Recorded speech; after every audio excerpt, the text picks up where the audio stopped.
حرام الگ طریقے سے آتے ہیں۔ آپس میں کاروباری جو معاملات ہیں، ہماری شریعت جو ہے وہ صرف مسجد کے اندر محدود نہیں ہے۔ ہماری شریعت نے خرید و فروخت کے اصول بھی بیان کیے ہیں، کرایہ داری کے اصول بھی بیان کیے ہیں، مزارعت اور بٹائی کے اصول بھی بیان کیے ہیں۔ کون سی چیز ہے جس کے اصول ہماری شریعت نے نہیں بیان کیے؟ تو بھائی جو کاروبار کر رہے ہو یہ تو سوچو کہ یہ کاروبار جو کر رہا ہوں اس میں یہ جو ٹرانزیکشن میری ہے یہ صحیح ہے یا غلط ہے۔ ایک روایت میں آتا ہے کہ ایک صحابی تھے، انہوں نے ایک معاملہ کیا خرید و فروخت کا اور وہ ناجائز تھا۔ حضرت عائشہ کو پتہ چلا، حضرت عائشہ صدیقہ رضی اللہ تعالی عنہ نے فوراً پیغام بھیجا کہ ان سے کہو کہ یہ جو معاملہ کیا ہے اس کو ختم کریں، اگر نہیں کرتے یہ معاملہ ختم تو اللہ اس کے رسول کے ساتھ جتنی نیکیاں کی ہیں، حضور کے ساتھ ہجرت کی، حضور کے ساتھ حج کیا، حضور کے ساتھ جہاد کیا، اللہ یہ ساری نیکیاں ختم کر دیں۔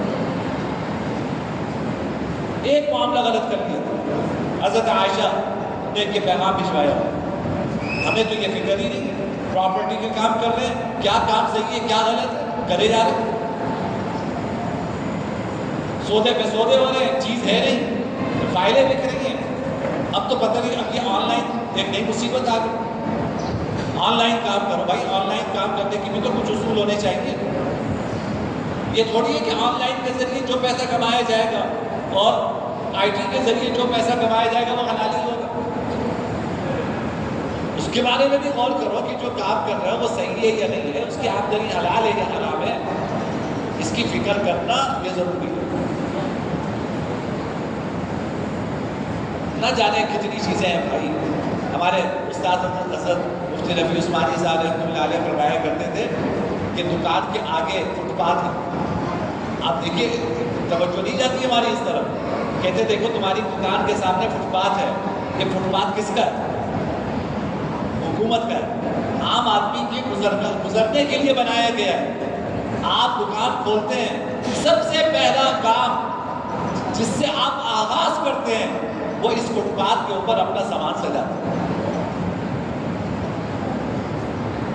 آغاز حرام سے ہے، یہ آپ کی جگہ نہیں تھی تو آپ کو اس کو استعمال کرنے کا حق کس نے دیا؟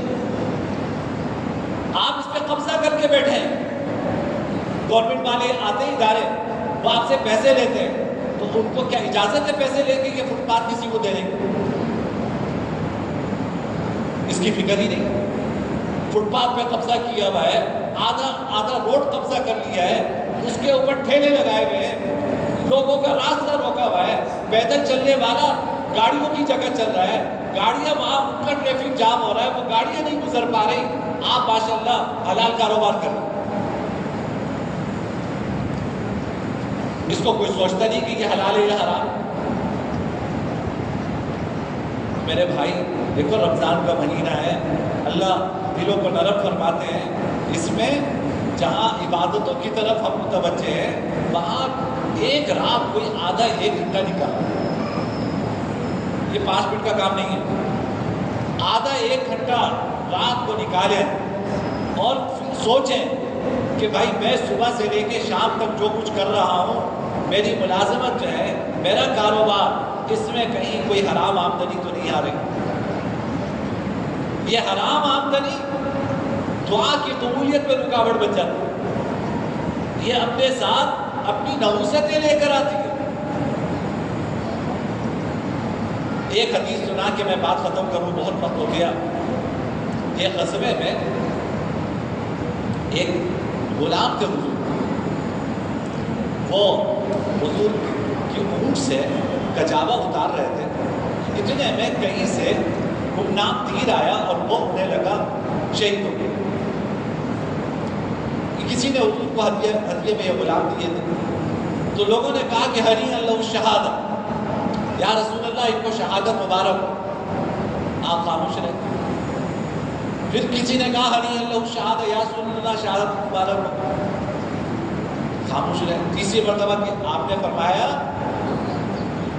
اس نے مال غنیمت میں سے ایک چادر ناحق اٹھا لی تھی. مال غنیمت میں تمام مجاہدین کا حق ہوتا ہے.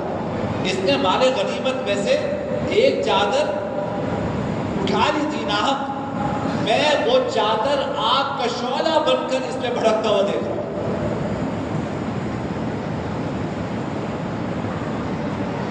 میں وہ چادر آگ کا شعلہ بن کر اس میں بھڑکتا ہوا دیکھ رہا ہوں. اب آپ بتائیے میری اور آپ کی نیکیاں کیا اس سے زیادہ تھی؟ وہ جہاد میں تھا،